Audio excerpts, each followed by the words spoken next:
Indian space research organisation ಇಲ್ಲಿ ಸುಮಾರು 35 ವರ್ಷಗಳ ಕಾಲ ಕೆಲಸ ಮಾಡಿದ್ದೀನಿ. ಅಲ್ಲಿ ವಿಜ್ಞಾನಿಯಾಗಿ ಒಂದು ವಿಭಾಗದ ಮುಖ್ಯಸ್ಥರಾಗಿ ಕೆಲಸ ಮಾಡಿ ನಿಮಗೆ ಇವತ್ತು ಏನು ಅಂದರೆ ಒಂದು 5-10 ನಿಮಿಷದಲ್ಲಿ ನಿಮ್ಮ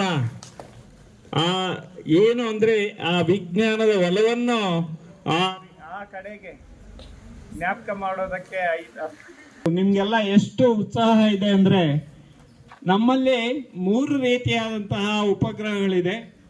ಒಂದು ಲೋ ಅರ್ತ್ ಆರ್ಬಿಟಿಂಗ್ ಸ್ಯಾಟಲೈಟ್, ಅಂದರೆ ಕೆಳ ಹಂತದಲ್ಲಿ ತಿರುಗುವಂತಹ ಸ್ಯಾಟಲೈಟು.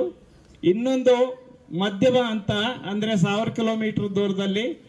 ಇನ್ನೊಂದು 36,000 ಕಿಲೋಮೀಟರ್ ದೂರದಲ್ಲಿ ಇರುವಂತಹ ಸ್ಯಾಟಲೈಟು. ಈ ಉಪಗ್ರಹಗಳು ಅದೇ ಕಕ್ಷೆಯಲ್ಲಿ, ಅಂದರೆ ಆ ಅಂತರದಲ್ಲೇ ತಿರುಗ್ತಾ ಇಡೀ ಭೂಮಿಯ ಭೌಗೋಳಿಕ ಇರ್ಬೋದು, ಚಿತ್ರಗಳಿರ್ಬೋದು, ಎಲ್ಲಿ ನದಿ ಇದೆ, ಎಲ್ಲಿ ಸಮುದ್ರ ಇದೆ, ಎಲ್ಲಿ ಆ ಭೂಮಿ ಬರಡಾಗಿದೆ, ಎಲ್ಲಿ ಬೆಟ್ಟಗಳಿದೆ, ಎಲ್ಲಿ ದಡ ಇದೆ, ಎಲ್ಲಿ ಕೆರೆಗಳಿದೆ, ಕುಂಟೆಗಳಿದೆ, ಗ್ರಾಮ ಇದೆ, ನಿಮಗೆಲ್ಲ ಈಗಾಗಲೇ ಗೊತ್ತಾಗಿದೆ. ಆಕ್ಚುಲಿ GPS ಯೂಸ್ ಮಾಡ್ತಿರಲ್ಲ ನೀವೆಲ್ಲ. ಈ GPS ಅಂದರೆ ನಿಮ್ಮ ಮೊಬೈಲಲ್ಲಿ ಈಗ ನಾವು ಚಿಂತಾಮಣಿಗೆ ಹೋಗ್ಬೇಕು ಅಂದರೆ ಮ್ಯಾಪ್ ಹಾಕ್ಕೊಳ್ತಿರಲ್ಲ, ಅದೇ ರೋಡ್ ತೋರಿಸ್ತದೆ. ಲೆಕ್ಕ ಹಾಕ್ಕೊಳ್ಳಿ, ಅಲ್ಲಿ ಸುಮಾರು 10,000 ಕಿಲೋಮೀಟರ್ ಇಲ್ಲಾಂದ್ರೆ 36,000 ಕಿಲೋಮೀಟರ್ ಮೇಲ್ಭಾಗದಲ್ಲಿರುವಂತಹ ಸ್ಯಾಟಲೈಟು ನಿಮಗೆ ಇಲ್ಲಿಂದ ದಾರಿ ತೋರಿಸ್ತದೆ. ಅಂತಹ ಒಂದು ಉಪಗ್ರಹಗಳು ಈಗಾಗಲೇ ಇಂಡಿಯಾ ಸುಮಾರು 250 ಸ್ಯಾಟಲೈಟ್ ಉಪಗ್ರಹಗಳನ್ನು ಉಡಾವಣೆ ಮಾಡಿದೆ. ನಮ್ಮದೇ ಆದಂತಹ ಒಂದು 56 ಉಪಗ್ರಹಗಳು ಈಗಾಗಲೇ ಕಕ್ಷೆಯಲ್ಲಿ ಕೆಲಸ ಮಾಡ್ತಾ ಇದೆ. ಆ ಕಕ್ಷೆಯಲ್ಲಿ ಮೇಯ್ನು ಏನು ಅಂದರೆ ಈಗ ಈಗ ರೀಸೆಂಟ್ ಆಗಿ ನೀವು ನೋಡಿರ್ಬೋದು, ಪಾಕಿಸ್ತಾನ ಯುದ್ಧ, ಇಡೀ ನಮ್ಮ ಇಸ್ರೋ ಉಪಗ್ರಹಗಳು ಎಷ್ಟು ಅಗಾಧವಾದ ಕೆಲಸ ಮಾಡಿದೆ ಅಂದ್ರೆ ಆ ಮೇಲೆ ಹೋಗಿ ಎಲ್ಲಿ ರಾಕೆಟ್ ಬರ್ತಾ ಇದೆ ಇಲ್ಲಿಂದ ಹೋಗಿ ಅದನ್ನು ಒಡೆದು ಉಳಿಸಿ ಮತ್ತೆ ವಾಪಸ್ ಬರೋದಕ್ಕೆ ನಮ್ಮ ಉಪಗ್ರಹಗಳೇ ಎಷ್ಟು ನಿಖರವಾದ ಒಂದು ವೇಗದ ಮತ್ತು ದಾರಿಯನ್ನ ತೋರಿಸ್ತಾ ಇದೆ. ಅನಂತರ ನಿಮಗೆ ಈಗಾಗಲೇ ಗೊತ್ತಿದೆ, ಚಂದ್ರಯಾನ 1 ಇಡೀ ವಿಶ್ವಕ್ಕೆ ಚಂದ್ರನಲ್ಲಿ ನೀರಿದೆ ಅಂತ ತೋರಿಸಿದೀವಿ.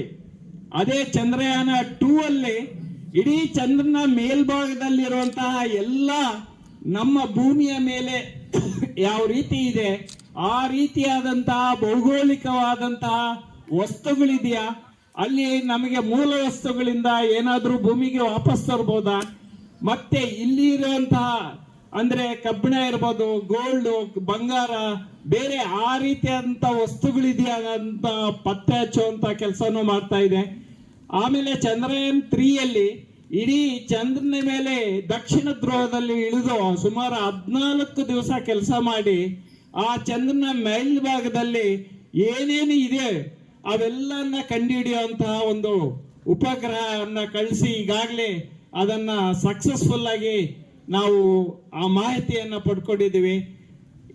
ಇದೇ ತರ ನಿಮಗೆ ಸೂರ್ಯ ಗೊತ್ತಿರ್ಬೋದು, ಇಲ್ಲಿಂದ ಸುಮಾರು 15 ಕೋಟಿ ದೂರದಲ್ಲಿರುವಂತಹ ಸೂರ್ಯ, ನಾವು 15 ಲಕ್ಷ ಕಿಲೋಮೀಟರ್ ದೂರದಲ್ಲಿ ನಿಂತು ಆ ಸೂರ್ಯನ ಬೆಳಕು ಯಾವ ರೀತಿ ಬರ್ತಾ ಇದೆ, ಸೂರ್ಯನ ಒಳಭಾಗದಲ್ಲಿರುವಂತಹ ಶಾಖ 10 ಲಕ್ಷ ಡಿಗ್ರಿ ಸೆಂಟಿಗ್ರೇಡ್, ಆ ಡಿಗ್ರಿ ಸೆಂಟಿಗ್ರೇಡ್ ಅಲ್ಲಿ ಯಾವ ರೀತಿಯ ಅನಿಲಗಳು ಯಾವ ರೀತಿ ಪ್ರಭಾವ ಬೀರ್ತಾ ಇದೆ, ಆ ಗೋಳ ಯಾವ ರೀತಿ ಉತ್ಪತ್ತಿ ಆಗಿದೆ, ಸುಮಾರು 1 ಲಕ್ಷ ಭೂಮಿ ಹಾಕಿದ್ರೆ ಒಂದು ಸೂರ್ಯ ಲೆಕ್ಕ ಹಾಕೊಳ್ಳಿ, ಅಷ್ಟು ದೊಡ್ಡ ಸೂರ್ಯನ ಬಗ್ಗೆ ಅಧ್ಯಯನ ಮಾಡ್ತಾ 15 ಲಕ್ಷ ಕಿಲೋಮೀಟರ್ ದೂರದಲ್ಲಿ ನಿಂತು ನಮಗೆ ಮಾಹಿತಿಯನ್ನ ಒದಗಿಸ್ತಾ ಇದೆ. ಅದೇ ರೀತಿ ಶುಕ್ರಯಾನ, ಅಂದ್ರೆ ಭೂಮಿಗೆ ಹತ್ತಿರದಲ್ಲಿರುವಂತಹ ಒಂದು ಗ್ರಹ ಶುಕ್ರ, ಗೊತ್ತಲ್ಲ ಶುಕ್ರ ಗ್ರಹ. ಆ ಶುಕ್ರ ಗ್ರಹಕ್ಕೂ ನಾವು ಇನ್ನ 2-3 ವರ್ಷಗಳಲ್ಲಿ ಶುಕ್ರ ಕಡೆನೂ ನಾವು ಯಾನ ಮಾಡ್ತಾ ಇದ್ದೀವಿ. ಅದೇ ರೀತಿ ಗಗನಯಾನ, ಈಗಾಗಲೇ ಶುಭಾಂಶ ಶುಕ್ಲಾ ಇದ್ದಾರೆ.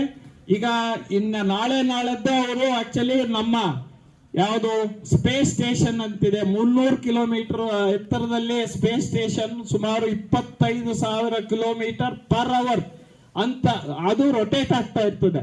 ಅಲ್ಲಿಗೆ ಹೋಗಿ ಸುಮಾರು 10 ದಿವಸ 15 ದಿವಸ ಅಲ್ಲಿ ಇದ್ದು ಆ ಭೂಮಿಯ ಮೇಲ್ಭಾಗದಲ್ಲಿ ಯಾವ ರೀತಿ ನಮ್ಮದೇ ಇಂಡಿಯನ್ ಗಗನಯಾತ್ರಿ ಹೋಗಿ ವಾಪಸ್ ಬರ್ತಾರೆ.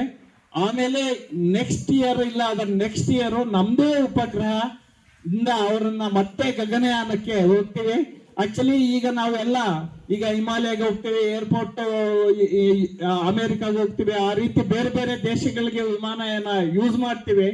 ಅದೇ ತರ ಮುಂದೆ ನಾವು ನಮ್ಮಲ್ಲಿ ದುಡ್ಡಿದ್ರೆ ಗಗನಯಾನ 5 ದಿವಸ 6 ದಿವಸ 7 ದಿವಸ ಈ ರೀತಿ ಪ್ರವಾಸ ಕೈಗೊಂಡು ನಾವು ವಾಪಸ್ ಬರ್ಬೋದು. ಸೊ ಅಂತಹ ಆಮೇಲೆ 2035 ಅಷ್ಟೊತ್ತಿಗೆ ಇಂಡಿಯಾದ ನಮ್ಮದೇ ಆದಂತಹ ಒಂದು ಗಗನ ಅಂದ್ರೆ ಸ್ಪೇಸ್ ಸ್ಟೇಷನ್, ಭಾರತೀಯ ಅಂತರಿಕ್ಷ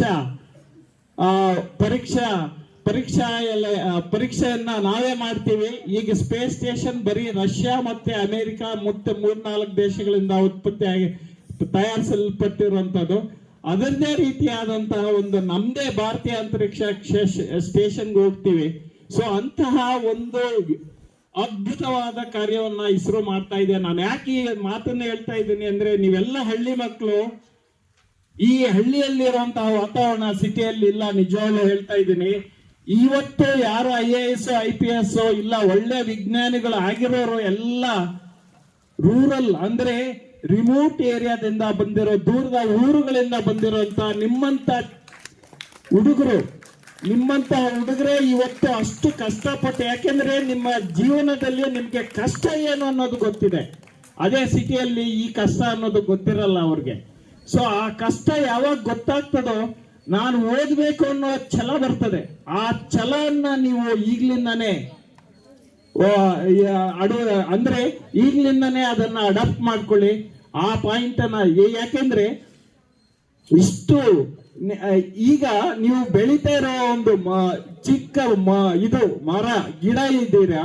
ಸೊ ಈಗ ನಿಮ್ಮಲ್ಲಿ ಆ ಬೀಜ ಉತ್ಪತ್ತಿ ಆದ್ರೆ ನಾನು ಮುಂದೆ ಏನಾದ್ರೂ ಒಂದು ಸಾಧನೆ ಮಾಡ್ಬೇಕು ಅಂದ್ರೆ ನಿಮ್ಗೆ ನಿಜವಾಗ್ಲೂ ಈಗ ಒಂದು ಈ ಫೌಂಡೇಶನ್ ನೀವು ಹಾಕೋಬೇಕು ಈ ವಯಸ್ಸಿನಲ್ಲಿ ಅಂತ ನಾನು ಈ ಮಾತುಗಳನ್ನ ಹೇಳಕ್ಕೆ ನಾನು ಇಷ್ಟಪಡ್ತಾ ಇದ್ದೀನಿ.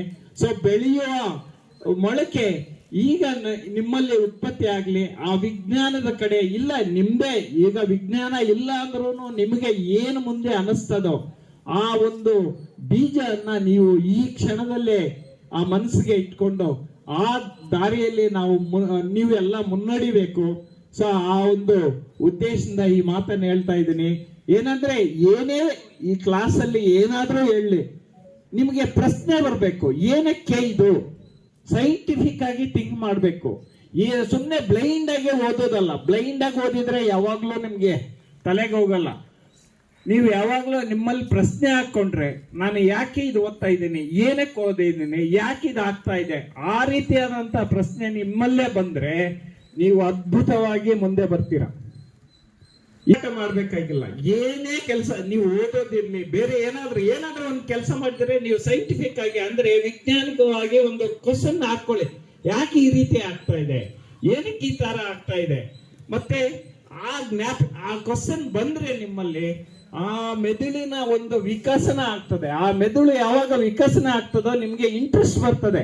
ಬೇರೆಯವರ ಒಂದು ಒತ್ತಾಯದ ಮೇರೆಗೆ ನೀವು ಓದ್ಬೇಡಿ, ನಿಮ್ಮ ಒಂದು ಖುಷಿಯಾಗಿ ಓದ್ಬೇಕು. ಆ ಪಾಯಿಂಟ್ ಅನ್ನ ನಾನು ಇಲ್ಲಿ ಹೇಳೋದಕ್ಕೆ ಇಷ್ಟಪಡ್ತಾ ಇದ್ದೀನಿ. ಇಷ್ಟು ಹೇಳೋದಕ್ಕೆ ನಮ್ಮ ಸ್ಕೂಲ್ನ ಪದಾಧಿಕಾರಿಗಳು ನನಗೆ ಈ ಕೊಟ್ಟಿದ್ದಕ್ಕೆ ಧನ್ಯವಾದಗಳು ಹೇಳ್ತಾ, ಯಾಕೆಂದ್ರೆ ಸಮಯದ ಅಭಾವದಿಂದ ನಾನು ಇಲ್ಲಿಗೆ ಸ್ಟಾಪ್ ಮಾಡ್ತಾ ಇದ್ದೀನಿ. Thank you very much.